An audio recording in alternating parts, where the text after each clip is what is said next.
Hello everybody, I'm Zenith Warrior Princess, the cutest of ghost buns, and welcome back to Bun Plays, where I continue to add numerous different games into the haunted gaming library, and spread the truth that Sonic has given us about spinning. Think about it. Spin dash, spin attack, spin ball. Sonic is all about the spinning, and I think we should all embrace this in our lives. There are a few universal truths, but we can all get behind these mantras.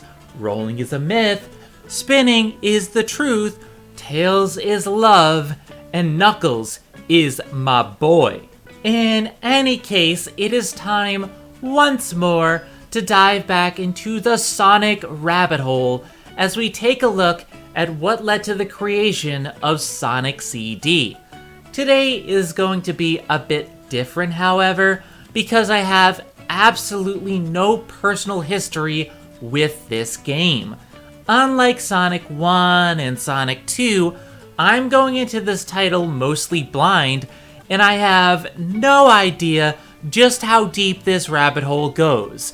Will we discover more ridiculous tidbits like Sonic being based on Bill Clinton?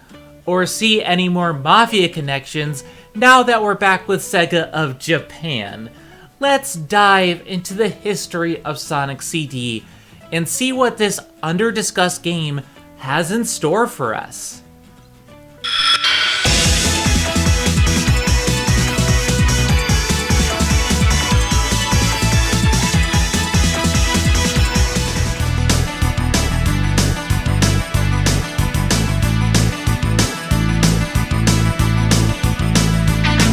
One of the long-standing jokes in video game culture is that certain studios have issues with the number 3.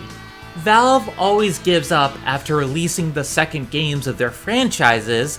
Square Enix gets there after several mathematical equations that don't always make sense, and Naughty Dog's contract only lasts for 3 games, yet somehow they always find a way to add in a spin-off racing game.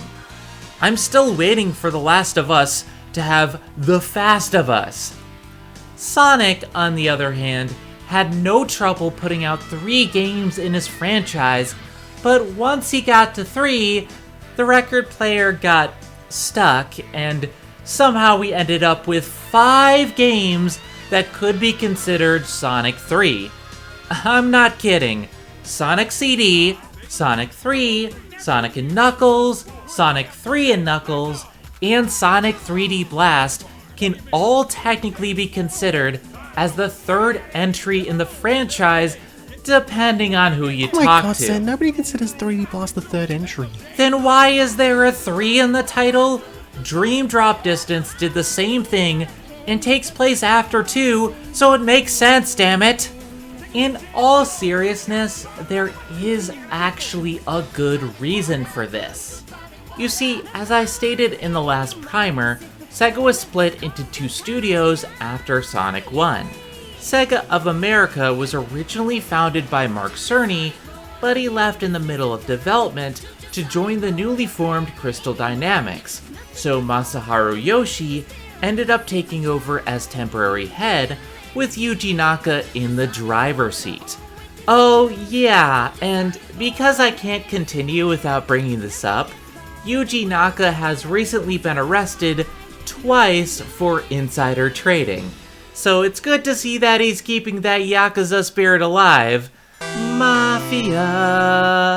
During all of these developments over at STI though, Naoto Oshima, the designer of Sonic, stayed on with Sega of Japan and several key staff in order to create Sonic CD, which was originally conceived as an enhanced port of Sonic 2 for the Sega CD, an add-on for the Genesis that would allow CD-based games to be utilized in addition to cartridges. Now, I'm not entirely sure how popular the Sega CD was at the time, but I don't personally know anyone who owned a Sega CD when they were a kid, so I have to believe that it was not a massive success for the company, but hey, what do I know? It could have been a huge thing in Japan, since they have a weird tendency to defy expectations. For example, while Sonic CD was originally going to be an enhanced port of Sonic 2 under the codename of Super Sonic, featuring new levels, an orchestrated soundtrack, sprite scaling effects, and animated cutscenes, this plan was changed due to low sales of Sonic 2 in Japan. Yeah, I couldn't tell you why either, because the Japanese Sonic 2 commercials are amazing, even if they didn't go for the extreme attitude of the American commercials. In any event, Sonic 2's enhanced port was scrapped and instead refocused as its own game, the third official entry in the series, the aptly titled Sonic the Hedgehog CD. And while it may be confusing that the third main game in the series is not Sonic 3, given that CD is more of a spiritual successor to Sonic 1, it's clear this wasn't meant to be the next big story in the franchise. And from what I understand, not many people even owned the game in America. Beyond its initial release, the game only ever saw a re-release for the longest time on the Sonic Gems collection in 2005, and a brief PC port in 1996. This is one of the least released main games in the lineup, so having it compiled in Sonic Origins is pretty damn amazing. But it begs the question, which game got the shortest end of the stick? Sonic 3 or Sonic CD? Knuckles Chaotix, obviously. I definitely hear mixed things about CD, from it being the best in the classic series to the absolute worst. Sonic fans truly are a fickle bunch, aren't they? On a side note, I want to take this time to discuss some things that I glossed over in Sonic 2 last time.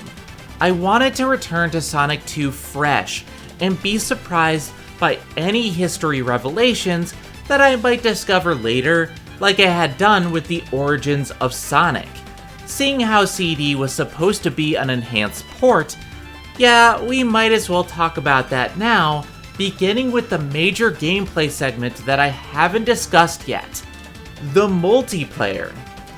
Yeah, I gotta be honest, I'm not a big fan of the multiplayer in Sonic 2. It's perfectly serviceable, but I never played it much as a kid, and as an adult, it's just kinda there. Later versions allow for online multiplayer, but I just don't care. When I'm playing through these stages, my focus is not on my timer, but on completing the stage itself, and having to race against someone else just cheapens it for me. Now, Adventure 2 Battle had some amazing multiplayer because of the sheer size of the stages, but Sonic 2 multiplayer matches end far too quickly. With that being said though, the multiplayer stages do have some nice tunes, and I do find the inclusion of multiplayer this far back in the series extremely interesting. In fact, Yuji Naka wanted to create multiplayer for Sonic as far back as the first game, attempting to implement it late in development before ultimately scrapping it for time. Naka explained that the multiplayer mode was one of his primary motivations to create Sonic 2, since he always felt that multiplayer games are more fun. He finally got his wish for Sonic 2, but I'm not sure it was fully realized. This is the rare occasion where they decided not to ape Mario, and I feel it hurt the experience. In Mario, the multiplayer was more co-op focused, where you switched between player 1 and 2 to see who could complete the game faster. I feel the controller switching aspect added a new dynamic to play, an incentive to keep trying, but here it's just straight competitive racing, which in theory should be good for Sonic, but these courses just aren't long enough. If the race was completing the entire game faster, I think the multiplayer would be far better remembered, like Mario's was, but as it stands... Not exactly what I had in mind, but not bad. At the same time, the inclusion of the multiplayer mode gave us another iconic aspect of the Sonic 2 experience, Tails. Naka wanted the second character to be endearing, similar to the Kitsune from Urusei Yatsura, which is a manga series created in the 80s by Rumiko Takahashi, starring Lum the alien girl. She's the 80s idol that you tend to see everywhere in anime circles, and yet is too old for most of my generation to really remember.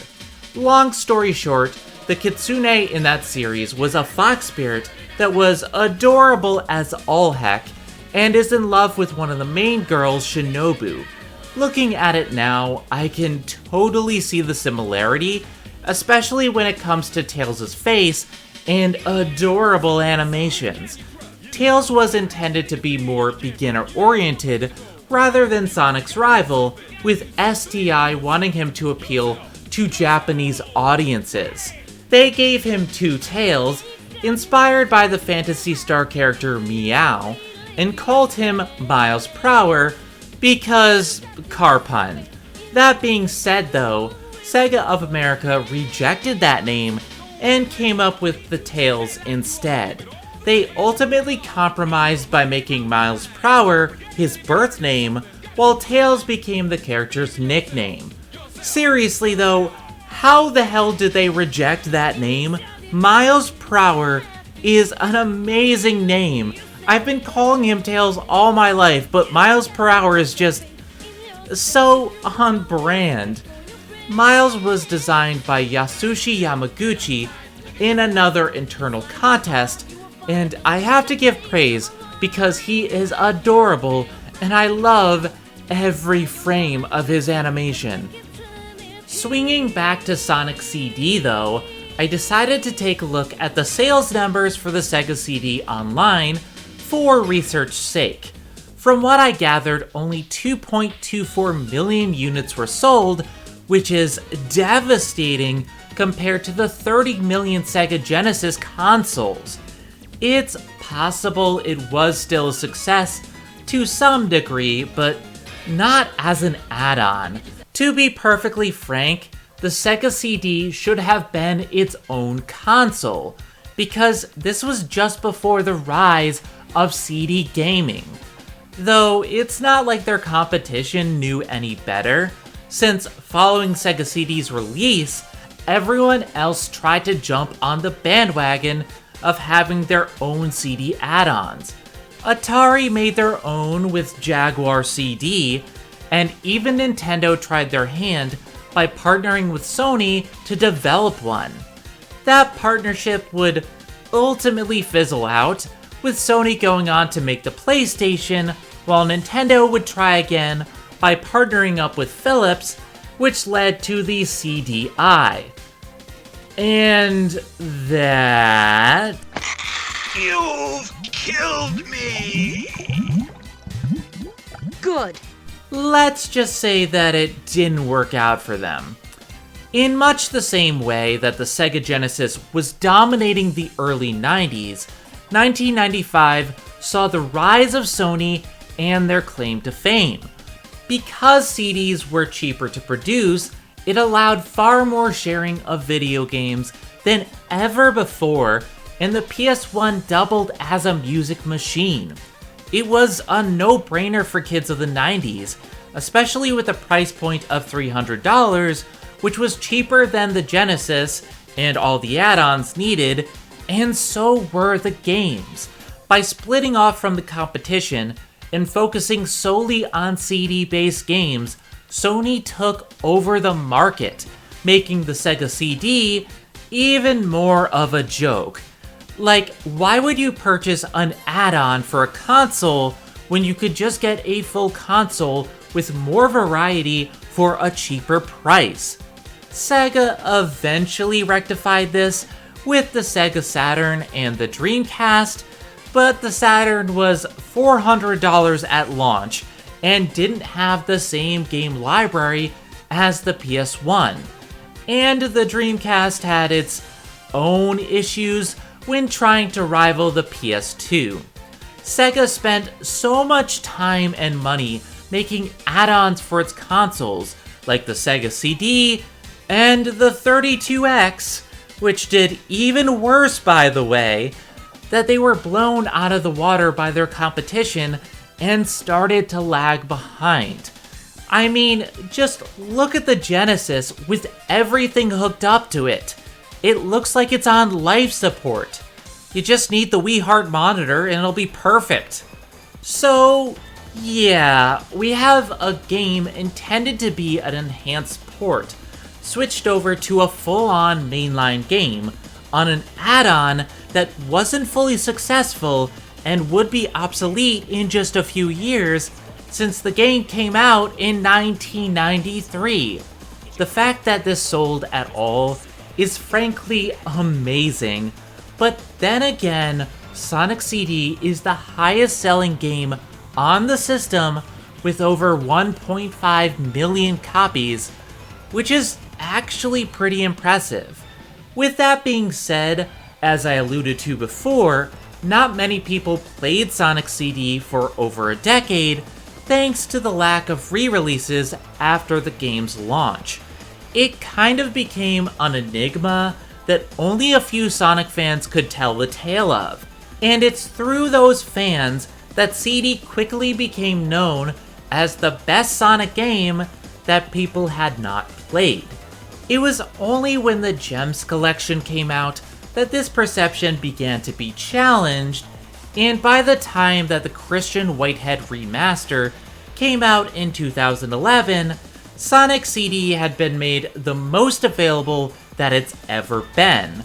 So it's no wonder that there's been as much divisiveness around the game as there's been.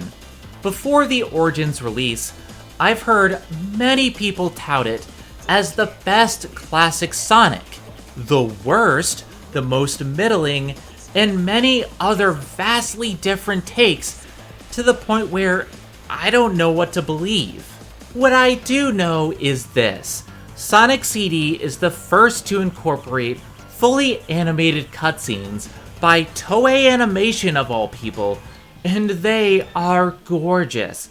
I've only seen bits and pieces, but these are worth the price of admission alone. There's also apparently an amazing soundtrack, which only could be produced thanks to the CD technology, which allowed far less compression in the music. Although, for whatever reason, Sega of America believed that for the US release, the game should get an entirely new soundtrack. I even had a few people ask me which of the two I'd be using for this upcoming Bun Plays, and while I will definitely make sure to give the widely popular Sonic Boom a listen, I will be sticking to the original Japanese soundtrack for my first time with the game. I am also aware of the two new characters added to the game, those being Metal Sonic, a creation of Dr. Robotnik's, and a successor to Silver Sonic from Sonic 2, that I misnamed, I'm sorry, as well as Amy Rose, a love-struck pink hedgehog who has an obsession with Sonic after her tarot card read that she'd end up with him eventually. Although that part was only ever addressed in the Japanese manual and didn't become a part of Amy's character in the long term. Hey, it's better than the US manual, which mistook her for Sally Acorn from the Sonic SatAM animated series. Seriously, how did they screw that up? They look nothing alike. Also, now I have this headcanon of Amy being a Wiccan, wearing a witch hat and robes, and using tarot cards to predict when Robotnik will attack. Give me that game, Sega! As far as the story is concerned, it operates the same as the previous two games, although there is a different goal. Instead of gathering the Chaos Emeralds to take down Dr. Robotnik, we are now gathering the 7 Time Stones in order to save Little Planet from the Mad Doctor's time travel shenanigans, as he has altered the past to convert Little Planet into his dystopian hellscape. So, yeah, this is a mix of Back to the Future, where we go back in time to stop a bad future from happening, and The Flash, because Sonic has the Speed Force inside him and can use it to go back in time at will and save Little Planet. Boy, when this Sonic hits 88 miles per hour, we're all gonna say, "Damn it, Barry." That is the basic premise for this game. However, instead of a linear structure, Sonic CD opts for a more explorative approach by allowing Sonic to travel in the past, present, and future of each zone.